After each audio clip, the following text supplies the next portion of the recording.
सबको नमस्कार। कल 20 तारीख है और केंद्र सरकार के दिशा निर्देशों के अनुसार कल से उन क्षेत्रों में जहाँ पे कोरोना का असर कम है या कोरोना नहीं है, वहाँ पे लॉकडाउन के शर्तों में थोड़ी ढील दी जा सकती है। तो हम सब लोगों को बैठ के ये सोचना है कि कल से क्या ढील दी जानी चाहिए और अगर ढील दी जानी चाहिए तो कितनी ढील दी जानी चाहिए। केंद्र सरकार का कहना है कि जो जो हॉटस्पॉट्स हैं और जो कंटेनमेंट जोन्स हैं उनमें ढील फ़िलहाल नहीं दी जानी चाहिए, क्योंकि वहाँ पे स्थितियाँ ख़राब हैं और अपने को कंट्रोल करने की ज़रूरत है। दिल्ली में 11 ज़िले हैं। दिल्ली के 11 ज़िले हॉटस्पॉट डिक्लेयर किए गए हैं। तो केंद्र सरकार के मुताबिक तो सभी कंटेनमेंट जोन्स में ढील नहीं दी जा सकती। हमने दिल्ली सरकार में अपनी भी असेसमेंट की। पिछले कुछ दिनों में मैंने कई एक्सपर्ट से बात की, लोगों से बात की, और उन सारी चर्चाओं का जो नतीजा निकला वो मैं आपके सामने रखना चाहता हूँ। पिछले कुछ दिनों से दिल्ली में कोरोना के केसेस में बढ़ोतरी होनी शुरू हुई है। हमने टेस्ट भी ज़्यादा करने चालू किए हैं। पिछले कुछ दिनों में हमने काफ़ी टेस्ट किए हैं दिल्ली के अंदर, और कोरोना के केसेस में बढ़ोतरी भी चालू हुई है। कल हमारे पास 736 केसेस के टेस्ट की रिपोर्ट आई। उन 736 में से 186 कोरोना के मरीज़ निकले, यानी कि 25% लोग कोरोना के मरीज़ निकले। 186 तो काफ़ी ज़्यादा है। ये 186 के 186 सभी एसिम्प्टोमेटिक हैं। इनमें किसी में भी सिम्टम्स नहीं है। किसी को बुखार नहीं है, किसी को खांसी नहीं है, किसी को सांस की शिकायत नहीं थी। उनको पता ही नहीं था कि उनको कोरोना है। उनको पता ही नहीं था कि वो कोरोना लेके घूम रहे हैं इधर उधर। ये और भी ख़तरनाक बात है कि कोरोना फैल चुका है। बहुत सारे लोग कोरोना लेके घूम रहे हैं, और ये बीमारी ऐसी है कि किसी को पता भी नहीं चलता कि मुझे बीमारी हो गई है। कई बार सिम्टम्स नहीं आते, बीमारी हो जाती है।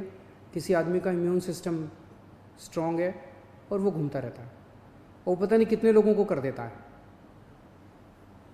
तो ये 186 लोग अपनी अपनी ज़िंदगी में घूम रहे थे। इनमें एक व्यक्ति से जब हमने बात की, उसने बताया जी मैं फलाने फलाने फूड सेंटर में, हम लोगों को खाना बांटते हैं ना, दिल्ली सरकार लोगों को खाना बांटती है, पका हुआ खाना रोज़ देते हैं हम, लंच और डिनर। वो कहता है जी मैं पिछले कुछ दिनों से रोज़ सरकार के फूड सेंटर में जाके खाना बंटवाने का काम कर रहा था। आप सोचो उसने वहाँ कितने लोगों को इन्फेक्ट कर दिया होगा। तो मैंने आज ही आदेश दिए हैं उस फूड सेंटर में जितने लोग आते हैं, मैं एज्यूम कर रहा हूँ कि डेली वही लोग आते होंगे एक सेंटर में खाना खाने के लिए, उन सब की रैपिड टेस्टिंग करवाएंगे जितने भी लोग आते हैं। और दिल्ली में जितने भी हमारे फूड सेंटर्स हैं, उन सभी फूड सेंटर्स में खाना बांटने वाले सभी वॉलंटियर्स का और कर्मचारियों का हम रैपिड टेस्टिंग कराएंगे। तो इससे ये दिखता है कि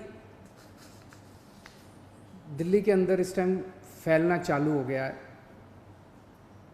रोज़ कंटेनमेंट जोन्स बढ़ते जा रहे हैं जहाँ पे ऑपरेशन शील्ड लागू किया जाता है। आज की डेट में 77 कंटेनमेंट जोन बन गए हैं दिल्ली के अंदर। हमने कंटेनमेंट जोन्स में रैंडम टेस्टिंग कराई थी। कहीं से 200 का सैंपल लिया, कहीं से 180 का सैंपल लिया, कहीं से, वहाँ पे रैंडम टेस्टिंग कराई थी। वहाँ पे निकल के आया कि कुछ कंटेनमेंट जोन्स जहाँ पे लोगों ने बात मानी, लोगों ने अनुशासन का पालन किया, लोग अपने अपने घरों में रहे, वहाँ पे एक भी नया केस नहीं आया। लेकिन जहाँ लोगों ने बात नहीं मानी और लोग गलियों में निकल आए, हम उस कंटेनमेंट जोन के अंदर किसी को नहीं आने देते, बाहर किसी को नहीं जाने देते, लेकिन अंदर लोग एक दूसरे के घर में जाते रहते हैं। लोग नहीं मानते, काफ़ी उनको मनाने की कोशिश की जाती है, सख्ती करने की कोशिश की जाती है, लेकिन कई जगह लोग नहीं मानते। जैसे मैंने कल आपको जहांगीरपुरी का उदाहरण दिया। जहांगीरपुरी की एक गली, उसके अंदर एक ही परिवार के कई सारे घर थे, चाचे मामे ताया ये सब। उनमें एक ही परिवार के 26 केस पॉजिटिव निकले, क्योंकि वो माने ही नहीं। कंटेनमेंट जोन होने के बावजूद वो एक दूसरे के घरों में जाते रहे। तो जहाँ जहाँ कंटेनमेंट जोन में लोगों ने बात मानी है, वहाँ एक भी नए केस नहीं मिले, और जहाँ लोगों ने बात नहीं मानी, वहाँ पे कुछ कंटेनमेंट जोन्स में कई नए केस निकल के आए हैं। तो एक चीज़ तो ये है कि दिल्ली में कोरोना तेज़ी से फैल रहा है, पर अभी स्थिति नियंत्रण के बाहर नहीं है, स्थिति नियंत्रण में है। स्थिति चिंताजनक है, पर घबराने की ज़रूरत नहीं है।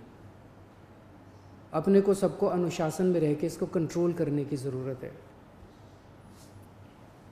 आज दिल्ली में टोटल 1893 केस हैं, मोटा 1900 मान लो, 1900 केस हैं।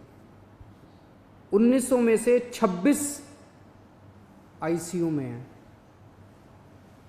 और 6 वेंटिलेटर पे हैं।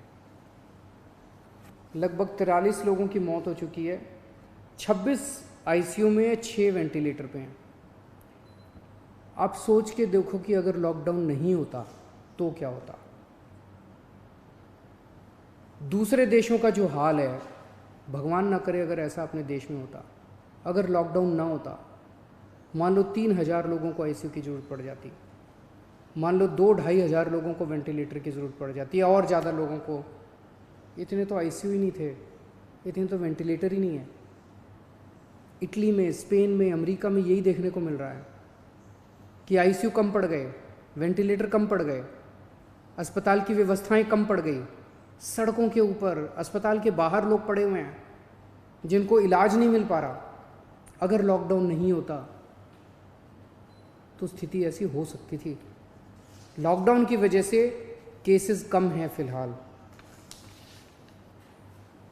आज दिल्ली में पूरे देश की 2% जनसंख्या रहती है, लेकिन पूरे देश के जितने कोरोना के मामले हैं उसका 12% मामले कोरोना के दिल्ली में हैं। क्यों? दिल्ली देश की राजधानी है, इसीलिए दिल्ली को कोरोना की सबसे मुश्किल लड़ाई इस टाइम दिल्ली लड़ रही है। पिछले 2-2.5 महीने के अंदर विदेशों से जितने लोग आए वही लेके आए कोरोना विदेशों से, अपने देश में तो था नहीं।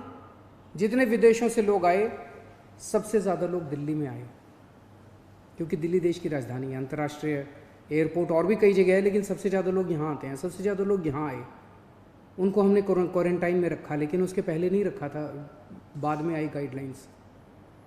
तो सबसे ज़्यादा मार दिल्ली को बर्दाश्त करनी पड़ी।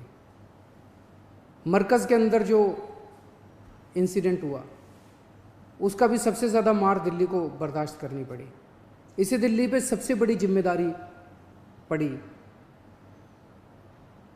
तो आज जब ये निर्णय अपने को लेना है कि कल से कुछ ढिलाई देनी है कि नहीं देनी, मैं भी देना चाहता हूँ ढिलाई। इतनी सख्ती बड़ी मुश्किल हो जाती है। कैसे लोगों का गुजारा चलेगा, कैसे लोगों की रोज़ी रोटी चलेगी, कैसे लोगों का घर चलेगा। लोग बहुत मुश्किल में हैं, बच्चों के स्कूल बंद हैं। हम भी ढिलाई देना चाहते हैं, लेकिन ढिलाई देना बड़ा आसान है, और ढिलाई दे दी और स्थिति बहुत ख़राब हो गई, और उसके बाद अगर आईसीयू कम पड़ गए और अस्पताल के बेड कम पड़ गए और वेंटिलेटर कम पड़ गए और ऑक्सीजन कम पड़ गई और पता नहीं कितनी अगर जानें चली गई, तो हम कभी अपने आप को माफ़ नहीं कर पाएंगे। इसीलिए इन सब चीज़ों को ध्यान में रखते हुए हमें लगता है अभी थोड़ा संयम बरतने की ज़रूरत है। हमने निर्णय लिया है अपने दिल्ली वासियों के ज़िंदगी का ख्याल रखते हुए, सबकी सेहत का ख्याल रखते हुए, कि फ़िलहाल लॉकडाउन की शर्तों में कोई ढिलाई नहीं दी जाएगी। 1 हफ्ते के बाद फिर से हम सारे एक्सपर्ट्स के साथ बैठ के, सबके साथ बैठ के इस पे दोबारा इसकी असेसमेंट करेंगे, और अगर ज़रूरत पड़ी तो उसके बाद ढिलाई दे सकते हैं। लेकिन फ़िलहाल दिल्ली में किसी तरह की कोई ढिलाई नहीं दी जा रही है। नमस्कार।